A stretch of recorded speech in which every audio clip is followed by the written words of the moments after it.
सोचिए, एक राजकुमार जिसके पास सब कुछ था, दौलत, शोहरत, एक पूरा का पूरा साम्राज्य। आखिर ऐसी क्या वजह रही होगी कि उसने ये सब कुछ छोड़ दिया? एक आलीशान महल, एक प्यार करने वाला परिवार और भविष्य का एक पूरा राज्य।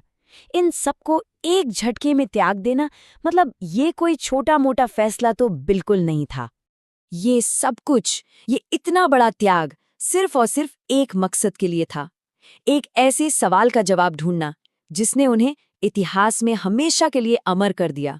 और वो सवाल था, आखिर दुनिया में दुख क्यों है? इंसान को तकलीफ क्यों होती है? ये एक ऐसा सवाल है जो हम सब कभी ना कभी खुद से जरूर पूछते हैं, है ना? और बस यही एक सवाल राजकुमार सिद्धार्थ गौतम की उस महान यात्रा की शुरुआत बना, जिसके अंत में वो बुद्ध कहलाए। तो चलिए कहानी की शुरुआत से शुरू करते हैं। राजकुमार का एक सवाल। बात है करीब 563 ईसा पूर्व की। लुम्बिनी में एक राजकुमार का जन्म होता है, सिद्धार्थ। उनके पिता राजा शुद्धोधन उन्हें दुनिया के हर दुख दर्द से दूर, एक तरह से कहें तो एक सोने के पिंजरे में पालते हैं। लेकिन देखिए, हकीकत को भला कब तक दीवारों में कैद किया जा सकता है? जैसे ही सिद्धार्थ महल से बाहर निकले, उनका सामना हुआ जिंदगी की असलियत से। उन्होंने 4 चीजें देखीं: एक बूढ़ा इंसान, एक बीमार इंसान, एक मृत शरीर और आखिर में एक शांत तपस्वी। इन 4 नज़ारों ने उन्हें अंदर तक सचमुच झकझोर कर रख दिया। उन्हें ये एहसास हो गया कि जिस जिंदगी को वो सच मान रहे थे, वो तो बस एक धोखा था। और फिर 29 साल की उम्र में एक रात, जब सारा महल गहरी नींद में था, सिद्धार्थ ने वो कदम उठाया जिसकी किसी ने कल्पना भी नहीं की होगी। उन्होंने अपना राजपाट, अपनी पत्नी, यहाँ तक कि अपने नवजात बेटे को भी छोड़ दिया। ये कोई भगोड़ापन नहीं था, नहीं, ये सच की खोज की तरफ बढ़ाया गया सबसे बड़ा और सबसे मुश्किल कदम था। और इतिहास ने इसी महान त्याग को महाभिष्क्रमण का नाम दिया। तो अब शुरू होती है ज्ञान की खोज। महल छोड़ने के बाद सिद्धार्थ ज्ञान की तलाश में भटकते रहे। उन्होंने उस जमाने के बड़े बड़े गुरुओं से शिक्षा ली, लेकिन उनके मन को शांति नहीं मिली। तो फिर उन्होंने दूसरा रास्ता अपनाया, शरीर को घोर कष्ट देने वाला, कठोर तप का रास्ता। मतलब उन्होंने जिंदगी के 2 बिल्कुल अलग, एकदम एक्सट्रीम छोरों को जिया। एक तरफ था राजमहल का बेहिसाब ऐशो आराम, और दूसरी तरफ थी सालों तक भूखे प्यासे रहकर शरीर को गला देने वाली तपस्या। लेकिन उन्हें जल्द ही ये बात समझ आ गई कि सच, जो जवाब वो ढूंढ रहे हैं, वो इन दोनों ही रास्तों पर नहीं मिलने वाला। और बस यहीं से जन्म हुआ मध्यम मार्ग के विचार का। बुद्ध ने इसे एक बड़े ही खूबसूरत उदाहरण से समझाया, वीणा के तार की तरह। अगर तार बहुत ज्यादा कस दिए जाएं तो वो टूट जाते हैं, और अगर बहुत ढीले छोड़ दो तो उनसे संगीत नहीं निकलता। सही सुर के लिए एक बैलेंस, एक संतुलन जरूरी है।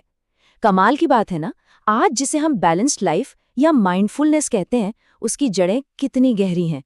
तो अब देखते हैं कि धर्म का चक्र कैसे घूमा। इसी मध्यम मार्ग पर चलते हुए 35 साल की उम्र में सिद्धार्थ बोध गया में एक पीपल के पेड़ के नीचे ध्यान लगाने बैठ गए। और फिर वैशाख पूर्णिमा की एक रात उन्हें परम ज्ञान का अनुभव हुआ। वो पल था जब राजकुमार सिद्धार्थ हमेशा के लिए बदल गए। वो बन रहे बुद्ध, जिसका मतलब है द अवेकेंड वन, वो जो जाग चुका है। ज्ञान मिलने के बाद बुद्ध ने अपना पहला उपदेश सारनाथ में दिया। इस घटना को धर्म चक्र प्रवर्तन कहा जाता है। यहीं पर उन्होंने अपनी पूरी फिलॉसफी का आधार, यानी 4 आर्य सत्य दुनिया के सामने रखे। ये उस जमाने के हिसाब से बहुत ही क्रांतिकारी विचार थे। उन्होंने कहा, पहला सच, जीवन में दुख है, इसे स्वीकार करो। दूसरा सच, उस दुख का एक कारण है और वो है हमारी इच्छाएं।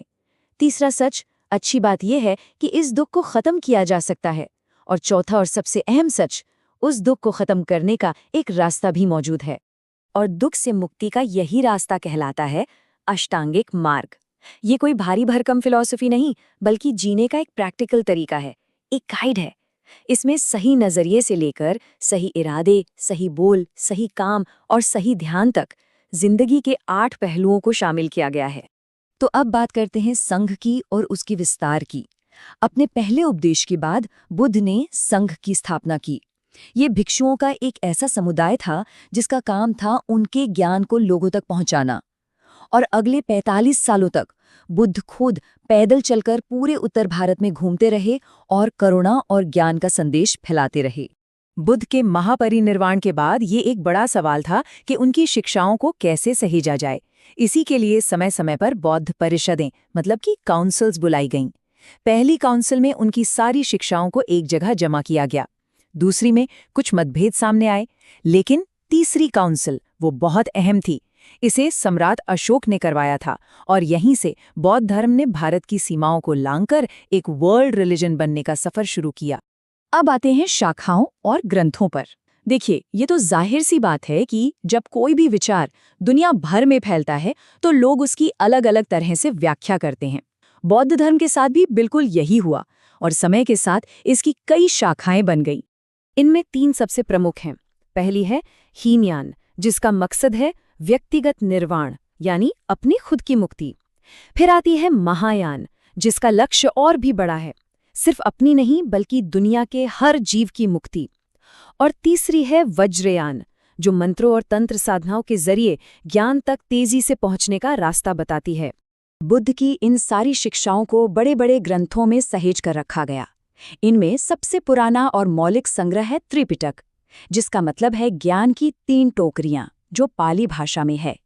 बाद में महायान शाखा में ललित विस्तर सूत्र जैसे ग्रंथ भी लिखे गए, जिनमें बुद्ध के जीवन को और भी ज्यादा विस्तार से बताया गया।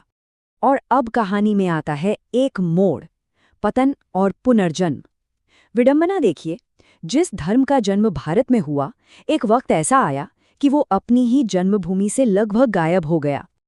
अब ऐसा क्यों हुआ? इसके कई कारण थे।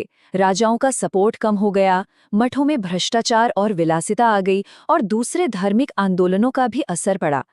लेकिन शायद सबसे बड़ा झटका लगा बाहरी हमलों से।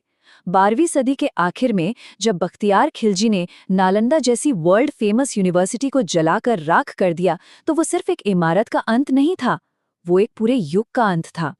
लेकिन सदियों के अंधेरे के बाद 20वीं सदी में भारत में बौद्ध धर्म का एक तरह से पुनर्जन्म हुआ और इसका पूरा श्रेय जाता है डॉक्टर BR अम्बेडकर को। साल 1956 में उन्होंने नागपुर में अपने लाखों अनुयायियों के साथ बौद्ध धर्म को अपनाया और सामाजिक बराबरी के लिए एक नया रास्ता खोला। और इस आधुनिक पुनर्जागरण का नतीजा ये है कि 2011 की जनगणना के अनुसार आज भारत में करीब 84 लाख बौद्ध हैं। एक विचार जो लगभग गुम हो चुका था, वो एक बार फिर से अपनी जमीन पर अपनी जड़ें जमा रहा है। और आखिर में ये कहानी हमें बुद्ध के अंतिम शब्दों पर लाके छोड़ती है। कुशीनगर में अपने महापरिनिर्वाण से ठीक पहले उन्होंने अपने शिष्यों से कहा था, अप्प दीपो भव, मतलब अपना दीपक खुद बनो, किसी बाहरी सहारे या गुरु की तलाश मत करो। जवाब, रास्ता सब तुम्हारे अंदर ही है। और शायद यही वो बात है जो आज भी उतनी ही सच्ची है, उतनी ही जरूरी है। सवाल यह है कि क्या हम अपना प्रकाश खुद बन सकते हैं?